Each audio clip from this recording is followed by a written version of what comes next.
Redskins get a much-needed win, HTTR style, 23-17 over the Panthers, but it wasn't easy, just like this post-game handshake.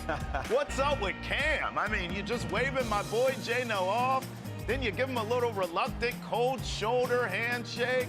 What's going on there, Tana man? He was just in his feelings. In his feelings like Drake. Welcome in. Redskins Overtime Live. Travis Thomas, 8 to the 9. Santana Moss. JP, more fire, brown, brown, brown. John Paul Flaim in the house. Hey, after a win, you know I'm going to be fired up. Live wire. Let's go. Let's go. Can you figure this team out? No. I can't figure them out. At all. You're talking about Jekyll and Hyde. They're on one week, they're off the next week. This week, no Jamison Crowder, no Chris Thompson. You're wondering what the offense is going to do? I guess you throw it to the tight ends. They're a bunch of drama kings. And for now on, we're going to label these guys as drama kings. When there's drama, these guys play well. And so I think every week, you know, I mean, you talked about on the podcast, like, I'm off these guys. I'm not going to be sitting here riding this coattail, you know, getting highly depressed every week because these guys go out there and have lackluster performances. I'm just going to get off them. And guess what happened? To my surprise, they went out there and played good football. Well, to me, the biggest thing is, though, when I talk about Jekyll and Hyde, yes, they win one, they lose one, they win one, they lose one. The ones where they win, they actually get a running game going. Yeah, that's true. Look at the wins. Adrian Peterson, week 1, 96 yards, they win.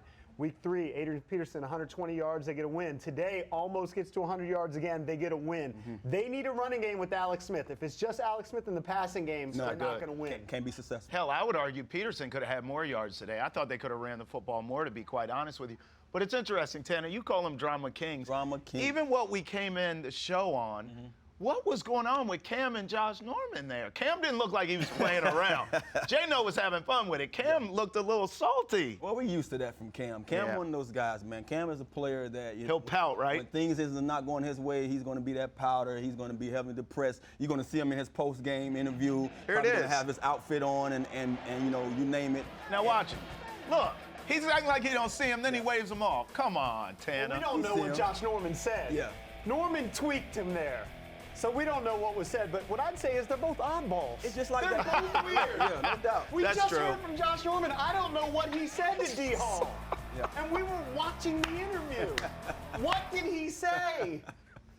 We don't know. It's just like having that woman in the house. You know, you guys know you live together. You know we have to walk past each other every time. You go to the restroom, I go to the bedroom, and I'm going to act like I don't see you. Two ships. Get skinny in this hallway and make sure I don't bump that night. shoulder. But at the end of the day, they gave each other a little hug and a palm because guess what? He loved that man. Well, remember, they had beef when Norman played at Carolina. I think they got in a fight, if I remember correctly. So there's something there. There's still a little love there, though. No doubt. But look, kudos to Josh Norman, though. He had a big game. Wow, you're right. We couldn't figure out what was going on with him and D. Hall post-game. He did show up and show out today. I think that says a lot about his character, It says a lot about him. I mean, it was one of those games where he really needed it. They were just talking about it, and you hadn't had a pick since 2016. When you're the guy, when you're the vocal point in that secondary, regardless of what goes on, it's going to be thrown on your shoulders, your back. So he got a little hot because he heard some words thrown called out by one of his former guys that he shared the meeting room with, and he felt like, hey, you know, what am I doing wrong? And like he said in that interview, hey, the stats doesn't always prove who's doing right or wrong. So I think it was all right. You know, I think, you know, what D. Hall said wasn't really to where he could have went, you know, and said something more harmful crazy, or worse. But it made Norman, it kind of lit that match. It kind of basically added fuel to the fire, and Norman went out there and had a great game. Yeah. And not only was it Josh Norman, but this team has not had impact plays on defense and special teams. 3 turnovers today. We talked about it. To me, if you just strip it all away, why did they win this game? They had the running game going, and they forced some turnovers. Well, what's your turning point? Because, listen, we have 9 Point Systems' turning point. For me, it was Josh Norman. I'll stick there because the pick, the punch-out, turnover, and I've always said DJ Swearinger feels like the leader of this defense to me. But I think today, Norman led by example. And I think guys saw him show up. They know what he dealt with all week. They heard the chatter in the media, in the locker room, the spat between him and Gruden. He showed up, had a big game, and I think it galvanized that secondary, and it galvanized guys, because Dunbar, this wasn't the best game I've ever seen from him, but he did make some plays down the stretch, and to me, it seemed like Norman's performance kind of uplifted the whole defense, particularly the secondary. No doubt. I think one of the things that I alluded to when we were watching the game back in the room, For all you Maryland fans, for all you DC natives, Terps. hey, let's give a special shout out to my man DJ Moore. I think DJ Moore with the performance that he put on today, especially his first fumble. No doubt, man. I mean, he's going to be a probably productive receiver in this league. And he made some plays later in the game. Made some great plays this game. And I'm sure, DJ, hey, it's not against you, hey, you did your thing, but I'm glad you did what you did today for us. But I think his first fumble. He's talking trash after you gave us a gift, right? beat up on the Oh, don't do that. Don't do that. He's always a hater. We wasn't going to talk about Miami, man. We wasn't going to talk about Miami. I knew it. Why do you do that? I knew it. You're a turp I knew it. DJ, you got somebody that got your back, but guess what? I don't care. Hey, we don't have a roster like the U.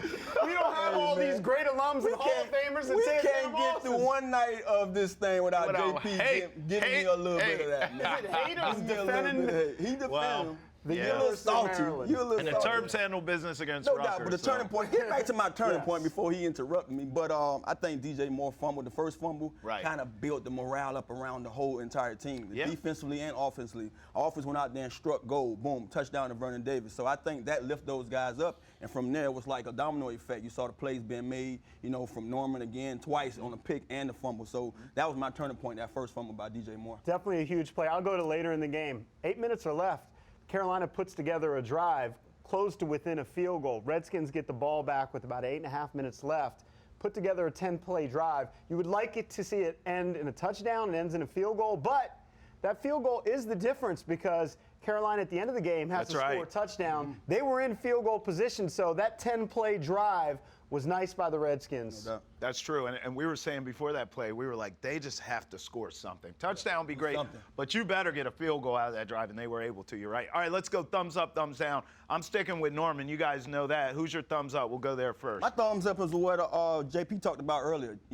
Peterson in the run game. I think the run game is one of those points that if you're running the ball well, two things can go well for you offensively. One, you're running the clock. Two, you're able to establish something offensively that's going to calm things down and not allow Alex Smith to be feeling like everything is on his shoulders. You know what I mean? When you watch Adrian Peterson all throughout this whole entire year, when he's having a great run game, then the offense is moving the ball and putting up points. I think they have to find a way to give Adrian Peterson those downhill runs to allow him to be Adrian Peterson. All this stretch here, stretch there, that's not his game. If you allow him to go downhill, then you get those guys up front. You get those guys confidence so they can block their guy, and you give him more confidence every time you give him more carries. I'm going to piggyback. I'll agree with you. Oh, there we go. It's a miracle. It's Adrian Peterson. Look, as I said, in the wins, he's close to 100 yards or over 100 yards. In the losses, he had a 20-yard game and a 6-yard game. It's not necessarily always that simple, but it looks like with the wide receivers they have, not the strength of the team, with the defense that they have, they got to run the football. And with Alex Smith, not a guy who loves to throw to the outside, he's more of a guy with a balanced attack. As a game manager, not necessarily being a bad thing, but as a game manager, it works when he has a running game. So having Adrian Peterson go off, having a productive day, this team can win. Well, what goes up must come down, John Paul, so we'll stay with you. Who's your thumbs down? So I didn't love the offensive line play, and I've seen it now inconsistent throughout the season. I thought that they didn't protect Alex very well. He was sacked just 3 times, but he's getting bothered a lot of passes that are, batted down. He's just affected a lot by the offensive line. I understand they have a lot of injuries, but Morgan Moses didn't particularly have a good game. A lot of the guys in the offensive line are not playing as well as you'd expect. My thumbs down would be the edge rushers. I feel like late in the game you saw Kerrigan make flashes. He did that throughout the whole entire game. He was getting there, but wasn't getting there enough. It's not on Kerrigan. It's not his fault. I think collectively those guys both have to find a way that if I bring the pressure to you, P. Smith, then you got to make the play. And the same thing vice versa with P. Smith. If I bring the pressure to you, Kerrigan, then you have to make the play. And I just haven't seen those guys make those plays. I think late in the game we all sat there on the edge and saying that now we need a sack. Now we need a play made by one of these guys up front. I think throughout the game, those guys in the interior put a lot of pressure on them. You saw Payne showing up. You saw, Allen showing up. All those guys was doing their job inside. We have yet to see those guys on the edge get out there and really get some sacks. Before we move on to my thumbs down, why is that? I cannot figure that out. I don't know. figured maybe one of them would be getting off and the other one maybe would disappear. But for both guys, both Kerrigan and Preston, not to. What's going on? One of the things I've been seeing throughout the season thus far, Kerrigan's been getting there. But it seems like every time he's get there, it's a guy holding him. He doesn't get his hose. I'm not sure if he need to flop, but learn how to flop a little more. Okay. But he's getting held a lot. It was the same thing going on last season. He's making those plays every now and then, but I just haven't seen that same production from the other side of him. So hopefully it's just, it's something that's going on right now, and later on we'll probably be talking about these guys with a whole bunch of sacks, and the defense has finally woken up. I mean, my goodness, this defense is playing pretty well without those two, without the production. Can you imagine if they get going? I'm hoping. You could go from a good defense to a potentially dominant defense. My thumbs down's Quentin Dunbar. Yeah. I mean, look, he got beat like a drum all day. All right, let's call it what it is. Now, towards the end of the game, he made some plays when we were all biting our nails there, and the Redskins were able to hang on for the win. So I'm not going to beat him up too bad here, but from quarter, let's say 1 through 3, it was rough. It was rough sledding for him. They have problems, but defensively, if you look big picture, the defense is doing enough in every game to get wins. This was a team in Carolina that was #1 rushing the football at 154 yards per game. Right. They held them to 81 yards. They held them to 17 points. So the defense, to me, did a great job. You can nitpick, and you're right. They need to get to the quarterback more than they have this season, particularly from the edge rushers. And you're right, Dunbar didn't have a great game. No. But overall, you hold Carolina to 17. That's a solid effort. No doubt. By the way, I want to correct something. JP and I were biting our nails. Santana was biting peanut M&Ms like they were going out of style. Well, look, if we're going to be factual. JP had beef for that, too. Let's just be real. I never bite the nails. I'm a clipper guy. All right, let's go to our NBCS Redskins Twitter poll. I got to get you guys to weigh in this one, too. You guys go to Twitter and weigh in on this. Who contributed most in today's win? Offense, defense, or special teams? It's got to be defense, right? It feels like defense. It seems that defense has been the guys that have been really leading the ship throughout the whole season right now. Defensively, they've been making those plays, especially today with the turnovers. You know what I mean, they've been giving the offense that needed field position. Because think about it, early in the game, when that first drive started, we sitting there scratching our heads like, I don't know. And then that turnover happened, and then boom, boom, boom. So I think defensively, you have to put it on defense. And then when they need to make a play late in the game, they locked those guys up and made Cam throw the ball out of bounds. Right. And you can say, I just talked about those edge rushers. I have to give Kerrigan that credit because he pushed this guy into Cam's lap. Sure did. That's why Cam wasn't able to follow through with that pass. Totally agree. It's the defense. Look, the offense benefited from a short field.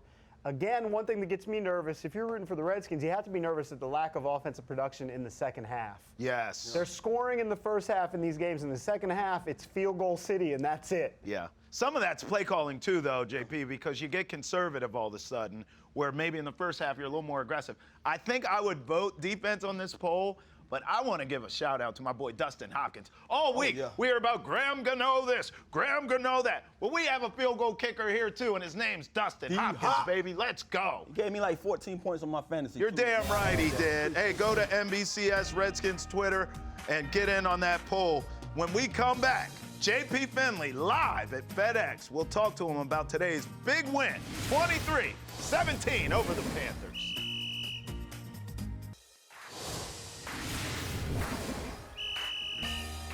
Welcome back to Redskins Overtime Live. Now, here's my question to you guys. How do the Redskins do this consistently now? Because we've seen this Jekyll and Hyde all season. I'm sick of it. I need to put let's string together some wins. Can we do that? How do we now beat the Cowboys and keep this momentum train going? Well, we understand that every week is going to be something new. Whether it's they won this game, now how are they going to react to the win? Right. Or whether it's the Cowboys coming up. Once our division start rolling into play, you have to make sure that you treat these games just like the other games. Don't get too high up on these games. Don't sit here and gloat about, hey, we had a great win. Understand what it took to get that win. A lot of bull crap was going on in the media about certain people. A lot of name picking and pointing the finger was going on. Understand that, it was guys being called out. It was other guys on teams, on your team that was saying that we as a team aren't, living up to the expectations. So, put that in the back of your head and say we have to go out here with that mindset, that same energy that made us pissed off or ticked off, whatever it was, and practice that way, prepare that way, and then that carries over to a Sunday where you can go out there and play that way. Okay. I think we've also seen what has worked for this team, and you would hope that Gruden talked about it this week in preparations for this week, that he needed to get with Alex Smith and figured out what worked. And when you look at this team, the strength, I keep saying it's not at wide receiver. So you saw sometimes a 3 tight end set. Yeah. Mm-hmm. They're going to have to go with what works right now. Yes. And that is hopefully getting a lead early, being able to continue to run the football with Adrian Peterson, and then work the ball into Jordan Reed and Vernon Davis, because those are their better playmakers. We talked about it last week. Jordan Reed was targeted twice on Monday Night Football. It made no sense. Mm-hmm. How is Jordan Reed, arguably your best offensive threat, targeted 2 times? Wow. So they need to change that on the offensive side. All right, let's go to our Redskins Insider, presented by Oarsman Automotive of Virginia. JP Finley, who's live at FedEx Field. JP, big win. I mean, listen, we were here biting our nails. Tana was eating M&Ms, but we were all nervous as hell. But the Redskins held on, brother. That was an intense one down the stretch. There were about, I'd say, 80,000 other people that were eating M&Ms and holding on. But Skins, there's plenty of faults to pick from that win, right? The inability to score in the second half, maybe Alex Smith's play in the second half. But the biggest thing that had to happen was getting a win. They got the win. The conversation changes at Redskins Park this week. The whirlwind surrounding Josh Norman changes this week. And all of a sudden, hey, we're now 5 games in, 6 weeks into the season. The Redskins are still in first place in the NFC East. They've got Dallas coming next week with a chance to get their first NFC East win, and things look different. It's going to be a roller coaster all year. That's the only thing I can really tell you. Hey, JP, we can talk about the win, talk about the defense, talk about the offense, and all the things that both sides did well. The one thing I want to get to is understanding that we had Jamison Crowder down today, and we had a guy, Mo Harris, who a lot of us think highly of, that went out there and made play after play after play. Regardless of how long it was, how short it was, he made the catches, clutch catches. How do you think his role plays when a Crowder gets healthy and he's back into this lineup? Do you think you can sit this guy Santana, out? I'm having a little trouble hearing you, but how about Mo Harris got an option called to him? I grabbed him coming out of the locker room. I said, dude, were you expecting the option? He said, yeah, we practiced it all week. I thought it might come, and they had the perfect look for it when it came. I think we're getting to a position where Maurice Harris is a more productive wideout than Josh Doxson, though Doxson had a decent game today. When Crowder's back healthy, I think Harris has to be on the field still. Now, whether that means that's at the expense of someone else's snaps, I don't think you're taking Paul Richardson off the field right now. And I think JP Flaim was saying this earlier. I also think you got to keep running those 2 and 3 tight end sets. They're working for this team. They can run the ball out of there. They scored today when they had the 2 tight ends out there with Vernon and Jordan Reed. They're very capable at that position. The other thing that I think will make a bigger impact is Chris Thompson being back on the field, because, yes, he's a running back, but he's such a receiving threat for them that he makes a tremendous impact for this offense also. You know what, though? I almost liked him not being there, because it's such an easy check down for Alex Smith that, look, he threw a couple balls downfield, not, long strikes, but the pass to Vernon Davis, that he actually was maybe looking downfield a little more than quickly going to CT. Yeah, the players will tell you that's never the case, that they're going where their read takes them. And I don't know, because Peterson was on the field more, do you think maybe Alex wasn't looking his way? Because he's targeted AP plenty of times in the pass game, even in spots where he probably shouldn't. So I don't know that Thompson not being out there directly correlates to Alex going downfield more. Maybe it does. I think it hurts them in the screen game, not having Chris Thompson. The Redskins have not been effective with the screen much this season. It was really remarkable in that Saints game that the Saints D-line were able to catch Chris Thompson on screens. That doesn't happen very often. You'd like to think, you'd like to see them get back to it because it's been so effective. But I think Alex was certainly way better today than he was last week. And we can say lots of things. In the second half of this game, when the Panthers started mounting their comeback, what the Redskins could not afford was a turnover, and they didn't have one. JP, I want to look ahead now to the Cowboys. Listen, this has been Jekyll and Hyde all season, as you mentioned. How do we sort of get consistent? I was asking the guys that before we went to you live. How does this team get consistent, string together some wins consecutively now? I asked Vernon Davis that exact question, and he said it all starts in practice, and that they had one of their best practices of the season this week coming into the Panthers game. And the real question, why can't you do that more often? He said, guys just need to know and see the difference it makes. And then it being Dallas week, I caught up with Zach Brown as he was leaving, and he said, we got something for them. They are very excited for Dallas coming to town. They understand, maybe not the rivalry that the fans feel, but the Cowboys are a national team wherever they go, and the Skins have heard enough about Zeke Elliott, was certainly the impression I've got. I've heard enough about that whole team. Hey, it's Dallas week, JPZ. We'll be talking to you all week, brother. Appreciate it. Thanks, fellas. All right, and you know what? We'll hear from Jay Gruden on the other side as Redskins overtime rolls on, and we'll look ahead to the Dallas game. Why not? We'll be back.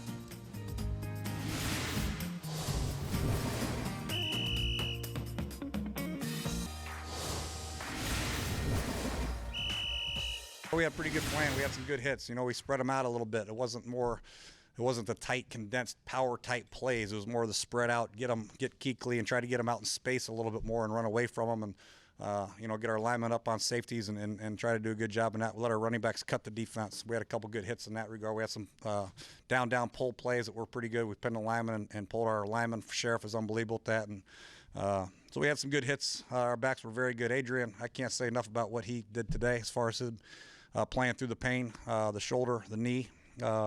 What a pro. I mean, what a pro he is. How did you think Alex responded after last week? I think he did good. He's you can't really tell. I mean, he's never too high or too low. He's never, obviously he wanted to improve on the performance like everybody did, myself included. But he comes into work and prepares and works hard, gets the looks, and he's just an even-keel guy. I like the way he bounced back. He protected the football and did some good things. Jay, what would you chalk up the second half offensive struggle so far this season? You pointed out earlier with Arizona and Green Bay. What do you see out there that is leading to not scoring as many points in the first half? I don't remember those games that much. I remember tonight. Today we had a couple good hits, drives. We had 2 key penalties that I can remember that hurt us, and then a couple protection misses on some key third down plays. So, it's a combination of things. And plus, let's give it up to Carolina's defense a little bit. They have 3 bona fide Pro Bowl type linebackers. Thomas Davis is unbelievable. Kuechly's great. Their defensive line is very good. They added Reed, and obviously Adams, a veteran safety. So it's not like teams are scoring 60 on these guys every week. It's a grind, and we grinded this one out and got the big win. Head coach Jay Gruden there reacting to the 23-17 Redskins win over the Panthers. And what's interesting is one of those questions was about second half offense, which has not been great for the Redskins. And I looked at JP during that because you brought that point up earlier in the show. And coach kind of dismissed it a little. I don't remember those games. Usually it's penalties that kill us. I don't know about that. It seems to me like, is it play calling? Do they get a little conservative? What's going on in the second half of these games? Some of it has been the game has dictated that they've been conservative, but what I say is, even when you're conservative, you're allowed to score. You're allowed to move the ball down the field, even when you're predictable. The offense isn't what it's been in the last couple of years. They're not going to be as prolific as they were with Kirk Cousins under center. So part of it is just the offense, I don't think, is as good. They're featuring the run a little bit more. So in the second half, I don't know exactly what's going on each game. He doesn't know. Like you're searching for answers. Like I said, during Turning Point, they did have a nice 10-play, 57-yard drive when they needed to score. They settled for a field goal, didn't get the touchdown. So let's be real. They don't have that many great red zone threats, too. They were hoping Josh Doxson was going to be that type of guy. Yeah, but you're scoring touchdowns in the first half. You're scoring some. And I didn't want to cut you off, but to their credit, I will say this. Being an ex-player, former player, I know how it is to change quarterbacks. I've been dealt that blow. I've been in that situation where we got Donovan McNabb here. Here you go, this guy put up all these numbers with the Eagles. He come over here, and we stuttered. We won games, but we were stuttering every week. So regardless of who you bring in, that first year, their offense is not going to be able to move as smoothly. They have to find a way to get used to each other. Alex Smith has to find a way to get used to his receivers, see the things that he saw in Kansas City, see it here. He's not seeing it yet because he's not comfortable yet. And I think as he goes on throughout the season, it's going to take time. Would he get it at the end of the season? Who knows? As long as they're stringing these games along, winning games, then it gives him a chance for next year to be a little more comfortable and things to slow down. Right now, even a veteran, because I've been a veteran that you change his offense, change everything, and regardless of how many 1,000-yard seasons I put up or catches, things still go out there a little fast at a warp speed. So I think right now, my opinion when it comes to why they're not scoring often as they should be, first half or second half, it's because things haven't slowed down for Alex, and those guys haven't found interesting. that comfortable, bond together so he can go out there and pick and choose who he wants to get the ball to. I also don't know today. Adrian Peterson was running for basically 5 yards a carry, 17 carries.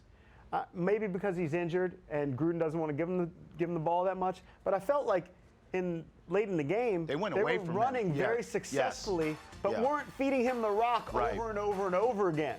Yeah, especially in that third quarter, it felt like they got away from the run a little bit. And then towards the end of the game, they gave it back to him, as you said.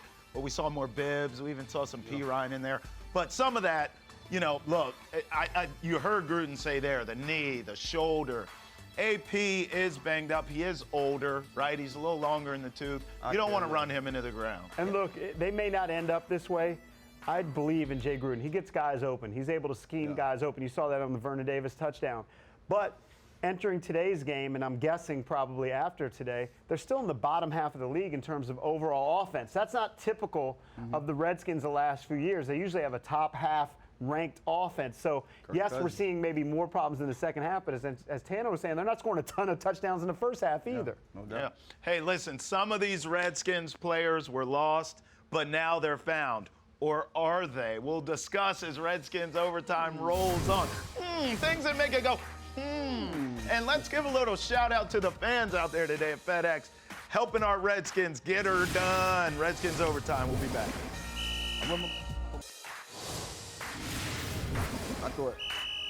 Welcome back to Redskins Overtime Live 23-17. Redskins hang on, prevail to beat the Panthers, both now at 3-2 overall. Alex Smith, 21-36, only 163 yards, but 2 touchdowns, no picks, 88.1 rating.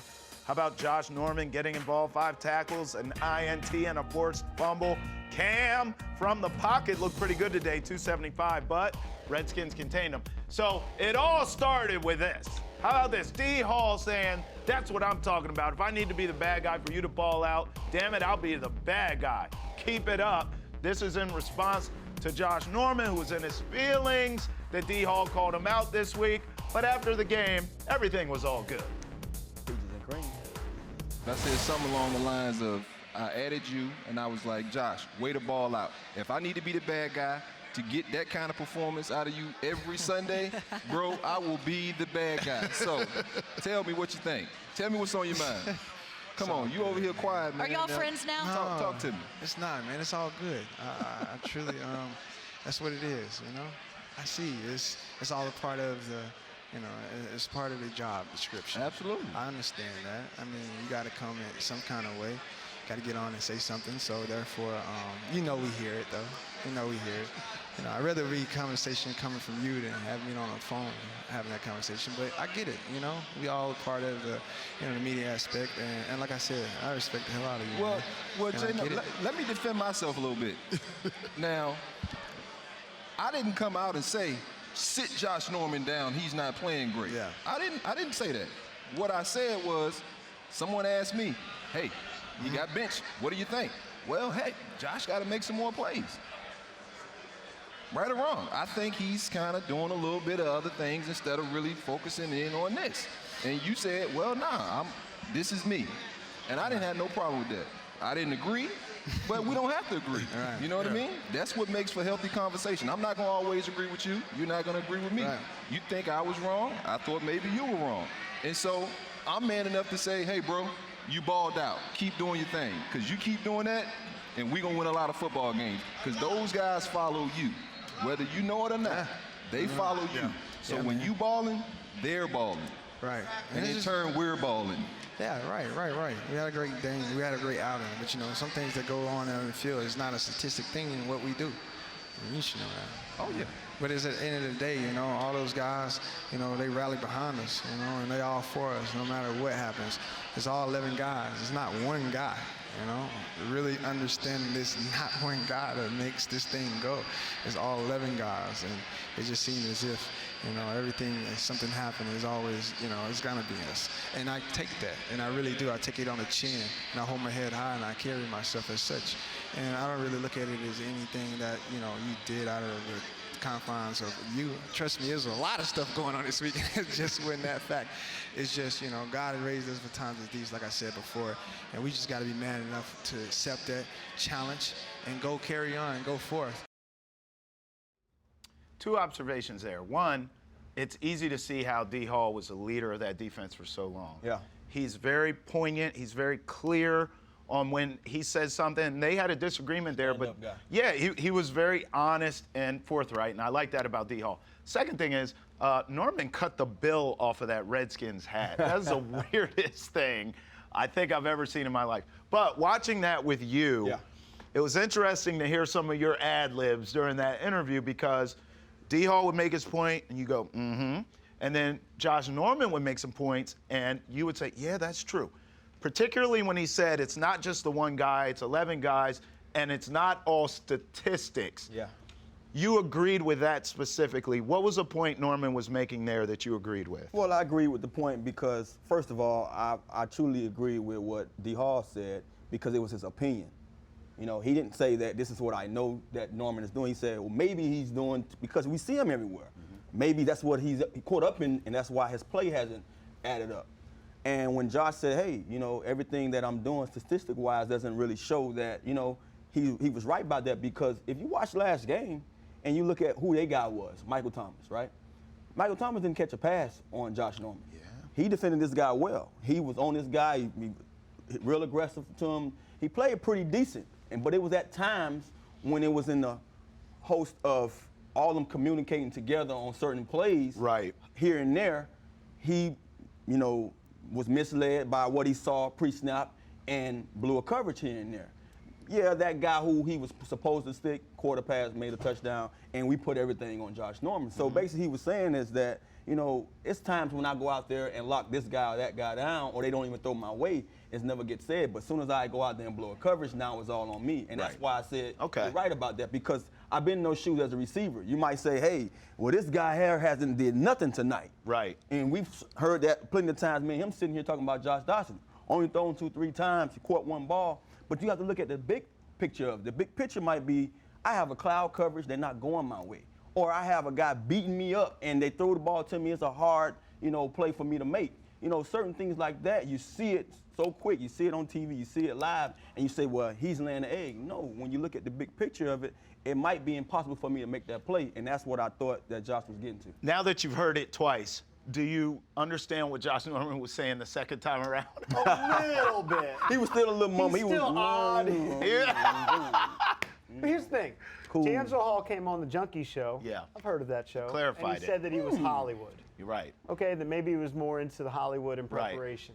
And Josh Norman played well today, but he can't escape the fact that when he's been thrown at this year, which is not often, because a lot of guys don't go at Josh Norman, maybe it's perception, maybe it's because he actually is a great corner. Right. Quarterbacks had a quarterback rating of 156 throwing at Josh Norman. Yikes. We've seen the blown coverage. So it's not like D'Angelo Hall is just making something up. Yes, some of it is opinion because he's not in the room, in the film room every day like he used to be with Josh Norman. He doesn't know what's going on, but he knows what a blown coverage is. Even me, an average fan, can see when he jumps a route and somebody throws over the top of him, or when the Saints tight end got right behind him. So Josh Norman, today was what we expect from Josh Norman. Yes. You know, make some plays. That's what this team has lacked. Going back to what we talked about at the top of the show, this team forced turnovers today. Maybe they're not getting the quarterback as much as we'd like, but they forced 3 turnovers. If you force 3 turnovers in the league, you're generally going to win games. Yeah, no question. All right, I want to play a little game of lost and found here. Who has shown up now that maybe we haven't seen for a few weeks, and who's on the back of a milk carton somewhere still for this team? I'm going to throw a name out. You let me know. Jordan Reed, let's start with him. Is he milk carton or is he arrived? He have arrived. He haven't arrived to where we want to see, but he was spotted today. He's not missing anymore. You know, like they say, where's Waldo? Where's Reed? We saw you today. We saw you. I found you today. But some of his missing. Need to see a little more. I mean, for me, some of his missing was just them not targeting him like he should be. What do you think, JP? I totally agree with you. I think Alex Smith hasn't been looking for him. Look, he's got to be the #1 target. To me, he's the #1 target in the red zone. Right. And he's really the #1 target on 3rd downs. We saw it on the 4th down call, which none of us loved, which they didn't get. They were looking right at Jordan Reed. And Alex Smith didn't see him open and still tried to throw it to Jordan Reed because he's capable of making plays better than anybody on the offense. How about this man? Preston Smith. Have you seen this Are you man? being sarcastic now? Have you seen this man? Is he lost or is he found? Where is he? Strong whistle game. That is a great whistle game right there. He's missing. He is missing. He's missing. We're not getting, you mentioned that in your thumbs down. We're not getting any sacks from the outside linebackers. I don't know if they're dropping them in coverage more than they did in the past because they have a stronger defensive line. I don't know if they've just faced quarterbacks getting rid of the ball quick. Today, that's not the case because Cam Newton holds on to the ball a little bit. Some of the matchups they've been facing, Drew Brees, even Sam Bradford in week 1, these are guys that 3-step drop, 5-step drop, and it's out. Yeah. Tough to get the sacks. Being removed from that team for about 4 seasons now. Didn't get a chance to play with a Preston Smith, but love him. I like him. I like what he can be. I saw flashes from year 1 to now. And, if I was the guy there, I whistle because he's wanted dead or alive. I need to see him. I need you. Trust me. We need you. Surprising thing is, contract year for Preston Smith. Wow. So generally, you hear about guys putting up big numbers in contract years and they get a big contract. Preston Smith's still looking for some sacks. It's still a long season for him, and being that I'm on his side, I just want him to just shake it. I said it plenty of time before, shake what you got on you. But nah, truly, I always want to see him show up. And I think eventually he's going to be a guy that has to, because, like you say, they got a long stretch. I know. The bye week is over. There's a lot of guys here and there that's nicked up, banged up, and he's one of those guys that's still a little pretty fresh. He had a hit on the quarterback today, and it didn't count as a sack, and I was happy just to see him get that in there. Because now you get in that rhythm of saying, I taste it. I know what it feels like again. And so hopefully, next week we can see a lot more of that. All right, how about his partner in crime, or as Tana says, his partner in crime? Partner. Ryan Kerrigan, John Paul. Ryan Kerrigan lost or found? Mostly it's lost. He has drawn hold. He's pushing back linemen like we saw on that ball, which Cam Newton fluttered at the end of the game. I think that was the 4th down. So he's not totally lost, but you would expect 5 games into a season that Kerrigan would have 3 or 4 sacks at least. And it just hasn't happened. What year is this for Kerrigan? I kind of get mixed up. 7, 8. Well, I think he's averaged double-digit sacks every year, right? And so that's, that would lead me to say he's lost now. He's lost, but he can be found. He can be found. He can be Call found. this number if you see this man. Kerrigan is a guy, man, I have no problem with him because at the end of the day, he's a pro. Yeah. And what I mean by that, he plays the position the way he knows how. If I can't sack you, I'm going to get pressures. Right. I'm going to do something to disrupt what the quarterback is trying to do or get back there and keep make working. a tackle. Right. So he's a guy that I don't have a problem with because I understand he's a pro. He understands how this thing comes. It comes in bunches. And right now he hasn't had his share, his due share. And I think in time he knows, man, my time is coming. As long as that interior could continue to, bring the force and bring that pressure and sit in those quarterbacks' laps, it has to leak out to me sooner or later. No doubt. And I think that he's going to eventually start getting his. And going back to what I said earlier, if you think about it, we can nitpick and find problems, particularly on the defensive side. They only allowed 81 yards rushing to a Carolina team that was #1 rushing the football. So when they draw things up on the chalkboard, the first thing it says, we got to stop the run. They stopped the run against Carolina. It's they a gave staple. up 17 points. McCaffrey had 20 yards rushing Sure today. did. 20 yards. Hey, when we come back on Redskins Overtime Live, we'll go around the league and get you caught up on all today's action. Around the league, around the league. Redskins Overtime Live. We'll be back.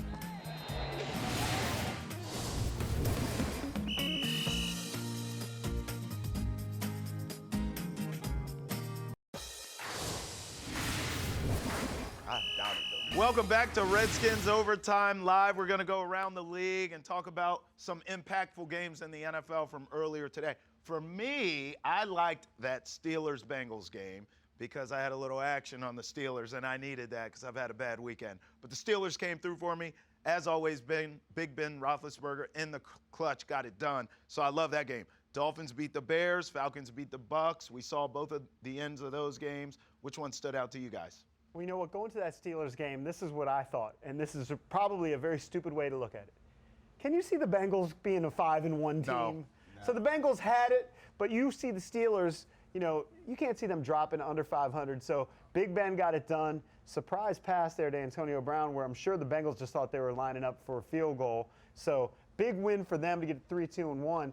That AFC North is going to be a really tough division with the Bengals right now still atop. Cleveland is better. They lose today. And then the Ravens, who have been a little bit better than expected. What about the Bears game? Because I thought coming in the Bears were for real. You said you thought they were fugazi anyway. You know what? Trubisky is. I haven't bought in totally on that offense and Mitch Trubisky. Obviously, the defense can be special at times with Khalil Mack.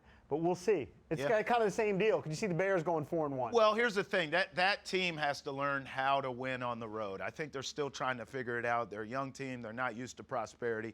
I think games like today, even though they lost, they can learn from it because they had chances to win that game even in overtime. Now, on paper, though, you think they win that game because they're a backup quarterback. It's Brock Osweiler. They should have won the game. Brock Osweiler almost threw 400 yards today, though. That is unacceptable. Tana, I want to get your thoughts on that Falcons-Bucks game because at the end of the game, time's expiring. Jameis scrambles.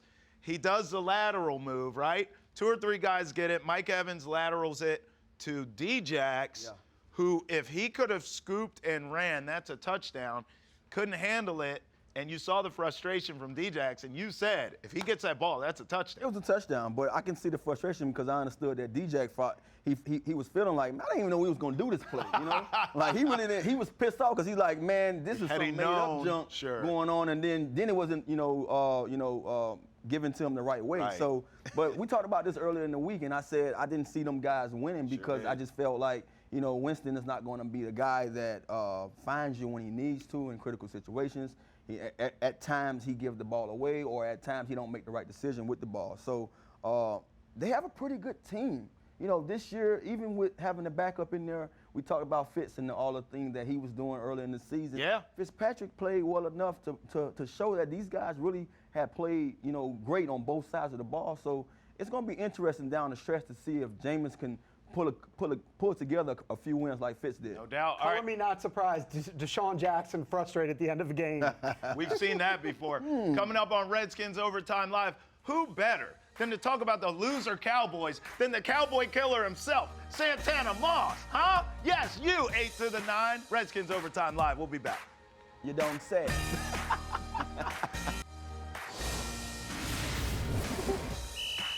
We want Dallas.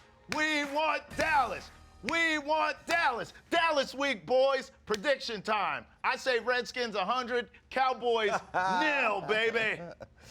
What you think? I'm afraid to make a prediction. Why did you get all humble on us right there? I had to. Look, the reality is win one, lose one, win one, lose one. Expect to win a game, and you blow it. But I think the Redskins are a better team than the Dallas Cowboys. There you Dallas, go. Offensively challenged. Look, they got Zeke, great offensive line. Don't really pass the ball well consistently. I think the Redskins can get a win. I like it. Regardless of how our season is going, I'm not going to talk the Cowboys up. It's always about the Redskins. I believe it's going to be one of those hard-fought games because it's our division. Yeah. At the end of the day, it's our division. We scrap against the best of them, and we scrap against the worst of them. Due to the fact that everyone in the city is going to be in an uproar, Cowboy fans here, Redskins fan here, it's going to be one of those games to see, must-see TV. And I think the Skins should come out on top because I'm giving them that.